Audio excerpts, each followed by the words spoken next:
Chapter 4 The Warning In only a subconscious sort of way was Howland cognizant of anything more that happened that night. When he came back into a full sense of his existence, he found himself in his bed at the hotel.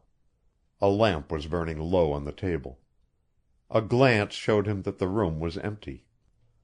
He raised his head and shoulders from the pillows on which they were resting, and the movement helped to bring him at once into a realization of what had happened. He was hurt.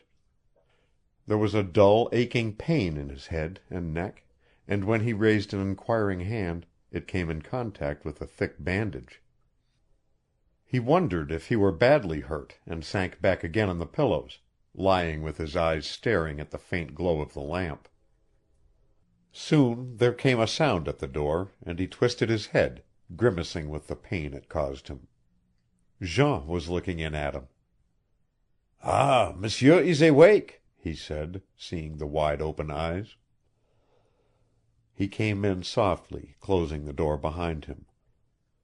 "Mon Dieu, but if it had been a heavier club by the weight of a pound, you would have gone into the blessed hereafter." He smiled, approaching with noiseless tread. He held a glass of water to Howland's lips. "Is it bad, Croisset?" "So bad that you will be in bed for a day or so, monsieur, that is all." "Impossible!" cried the young engineer. "I must take the 8 o'clock train in the morning. I must be in Le Pas." "It is 5 o'clock now," interrupted Jean softly. "Do you feel like going?" Howland straightened himself and fell back suddenly with a sharp cry. "The devil!" he exclaimed. After a moment he added, "There will be no other train for 2 days." As he raised a hand to his aching head, his other closed tightly about Jean's lithe brown fingers. "I want to thank you for what you did, Croisset. I don't know what happened. I don't know who they were or why they tried to kill me. There was a girl. I was going with her." He dropped his hand in time to see the strange fire that had leaped into the half-breed's eyes. In astonishment he half lifted himself again, his white face questioning Croisset. "Do you know?" he whispered eagerly. "Who was she? Why did she lead me into that ambush? Why did they attempt to kill me?"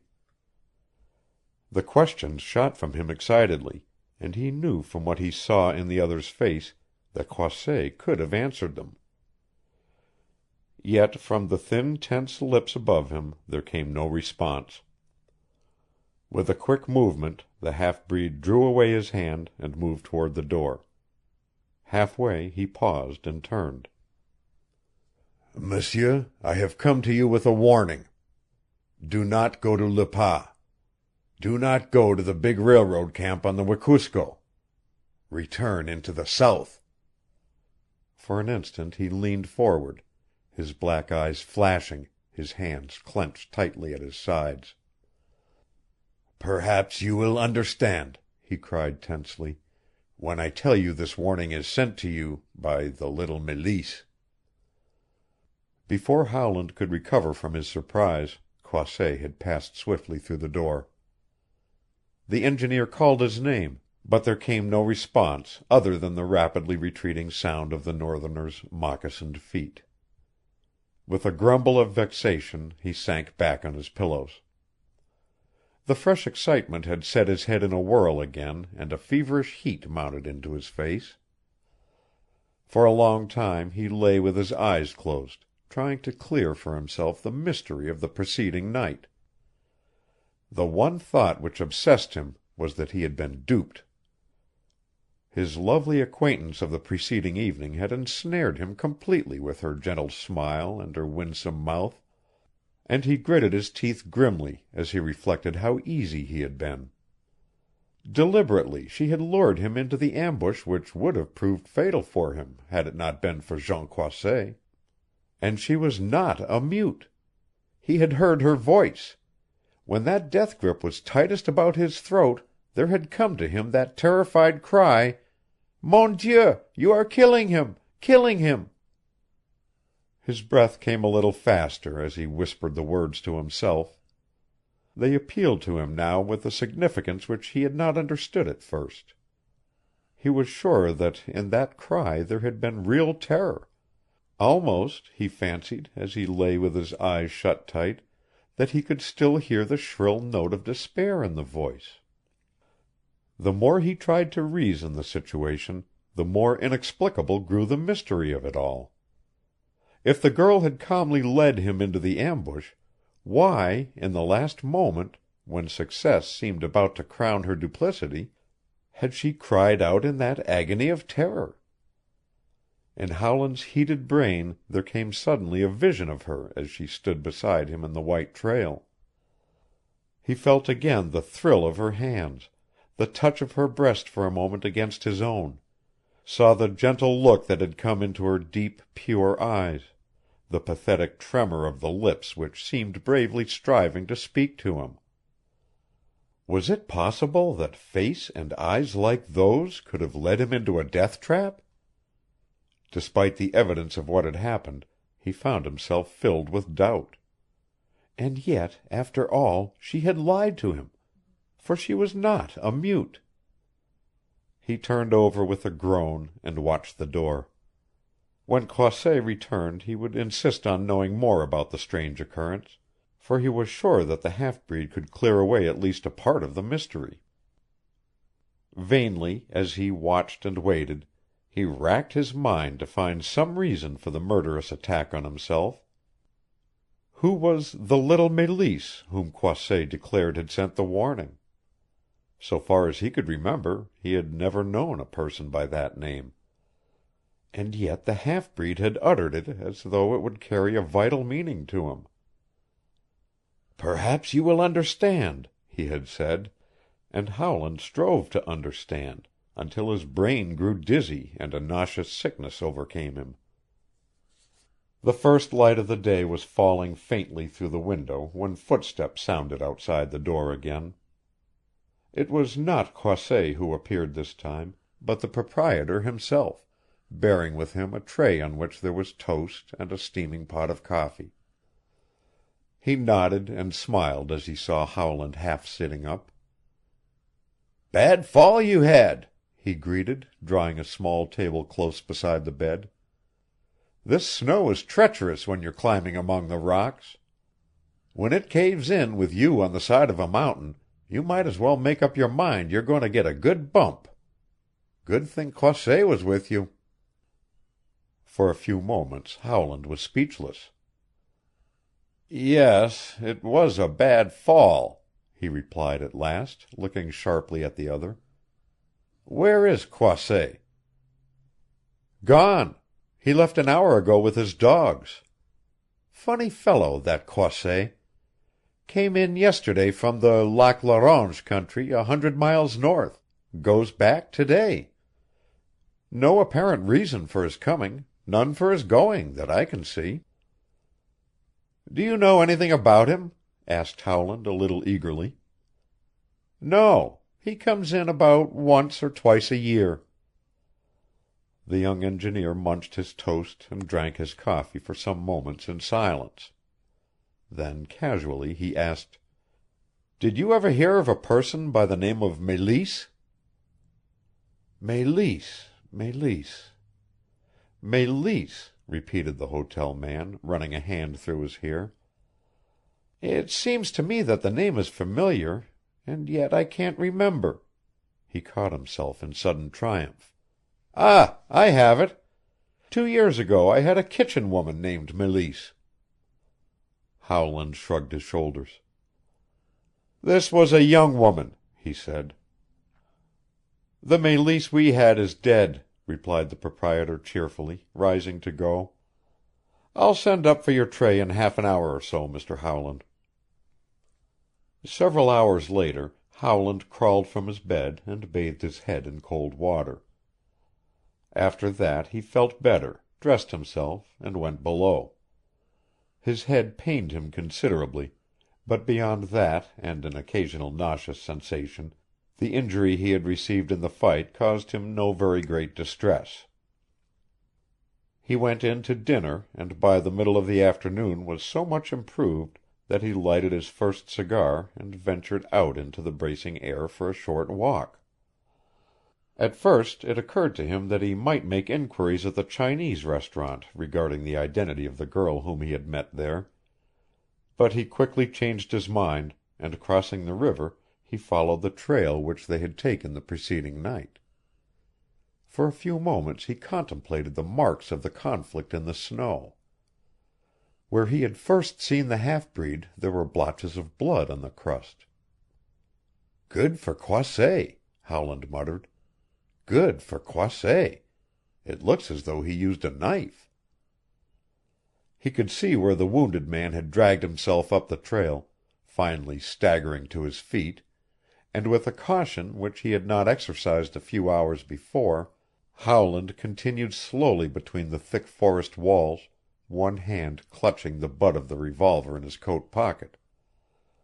Where the trail twisted abruptly into the north, he found the charred remains of a campfire in a small open, and just beyond it a number of birch toggles, which had undoubtedly been used in place of tent stakes.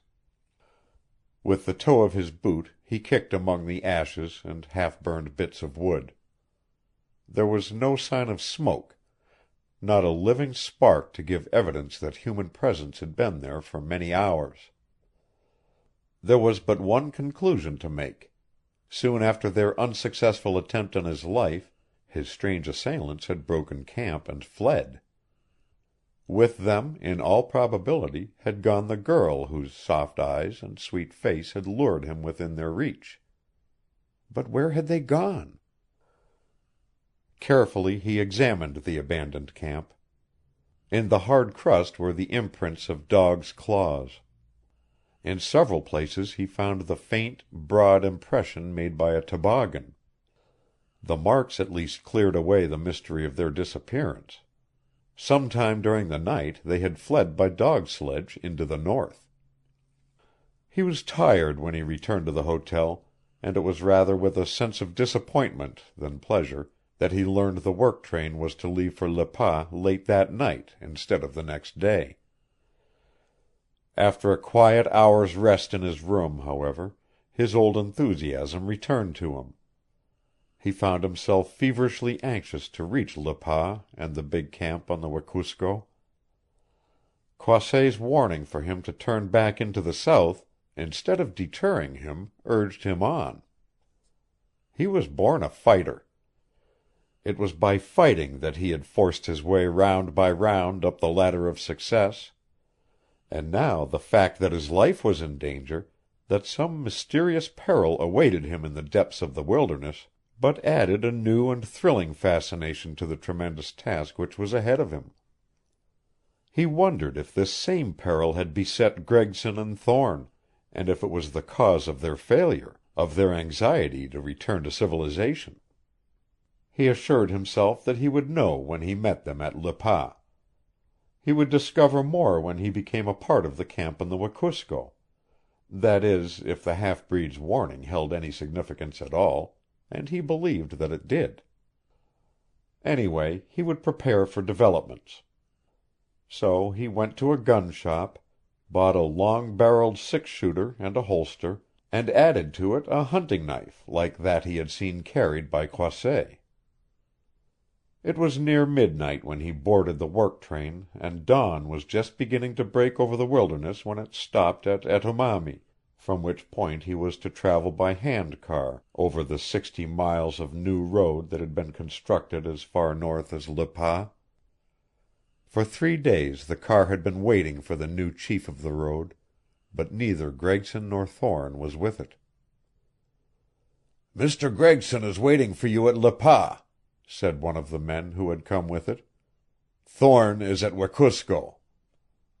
For the first time in his life Howland now plunged into the heart of the wilderness, and as mile after mile slipped behind them and he sped deeper into the peopleless desolation of ice and snow and forest, his blood leaped in swift excitement, in the new joy of life which he was finding up here under the far northern skies.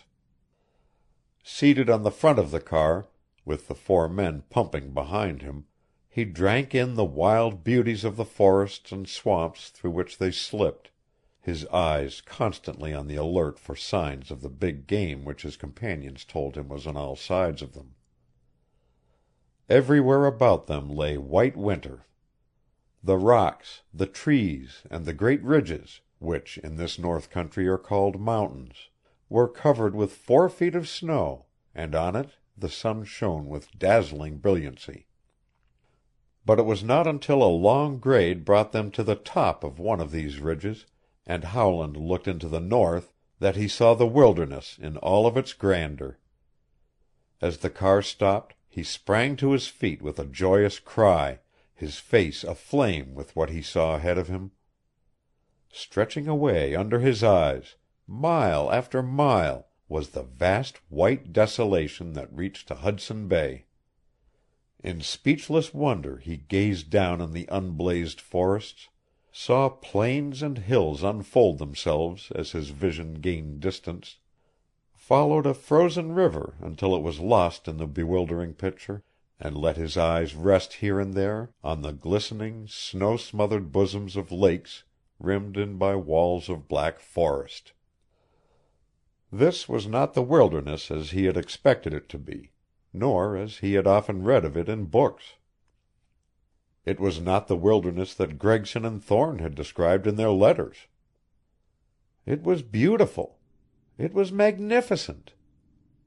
His heart throbbed with pleasure as he gazed down on it.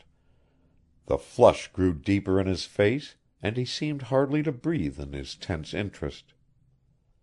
One of the 4 on the car was an old Indian, and it was he, strangely enough, who broke the silence. He had seen the look on Howland's face, and he spoke softly, close to his ear. 20,000 moose down there. 20,000 caribou. No man, no house, more 20,000 miles. Howland, even quivering in his new emotion, looked into the old warrior's eyes, filled with the curious, thrilling gleam of the spirit which was stirring within himself. Then again he stared straight out into the unending distance as though his vision would penetrate far beyond the last of that visible desolation. On and on, even to the grim and uttermost fastnesses of Hudson Bay. And as he looked, he knew that in these moments there had been born in him a new spirit, a new being, that no longer was he the old Jack Howland whose world had been confined by office walls, and into whose conception of life there had seldom entered things other than those which led directly toward the achievement of his ambitions. The short northern day was nearing an end when once more they saw the broad Saskatchewan twisting through a plain below them, and on its southern shore the few log buildings of Le Pas hemmed in on 3 sides by the black forests of balsam and spruce. Lights were burning in the cabins and in the Hudson Bay Post store when the car was brought to a halt 100 paces from a squat, log-built structure, which was more brilliantly illuminated than any of the others. "That's the hotel," said one of the men. "Gregson's there." A tall, fur-clad figure hurried forth to meet Howland as he walked briskly across the open. It was Gregson. As the 2 men gripped hands, the young engineer stared at the other in astonishment. This was not the Gregson he had known in the Chicago office, round-faced, full of life, as active as a cricket. "Never so glad to see any one in my life, Howland," he cried, shaking the other's hand again and again. "Another month and I'd be dead. Isn't this a hell of a country?" "I'm falling more in love with it at every breath, Gregson. What's the matter? Have you been sick?" Gregson laughed as they turned toward the lighted building.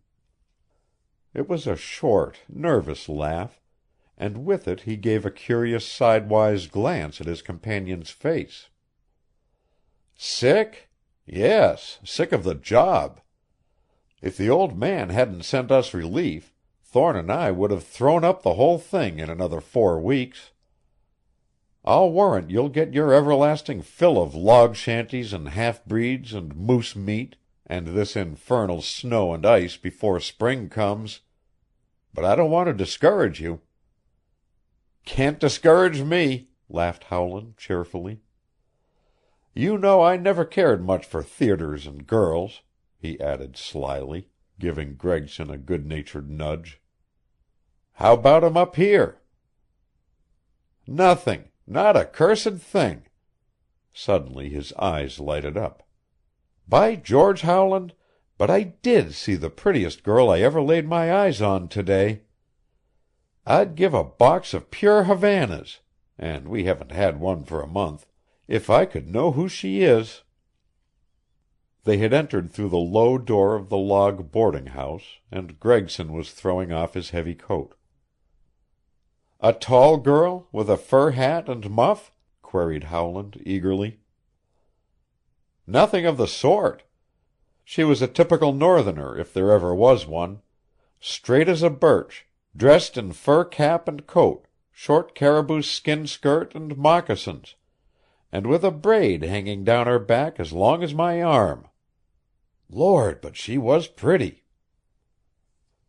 "Isn't there a girl somewhere up around our camp named Mélisse?" asked Howland casually. "Never heard of her," said Gregson. "Or a man named Croisset?" "Never heard of him." "The deuce, but you're interesting," laughed the young engineer, sniffing at the odors of cooking supper. "I'm as hungry as a bear." From outside there came the sharp cracking of a sledge-driver's whip, and Gregson went to one of the small windows looking out upon the clearing. In another instant he sprang toward the door, crying out to Howland: "By the God of love, there she is, old man! Quick, if you want to get a glimpse of her!" He flung the door open, and Howland hurried to his side. There came another crack of the whip, a loud shout, and a sledge drawn by 6 dogs sped past them into the gathering gloom of the early night. From Howland's lips, too, there fell a sudden cry, for one of the 2 faces that were turned toward him for an instant was that of Croisset, and the other, white and staring as he had seen it that first night in Prince Albert, was the face of the beautiful girl who had lured him into the ambush on the Great North Trail. Chapter 4. Recording by Roger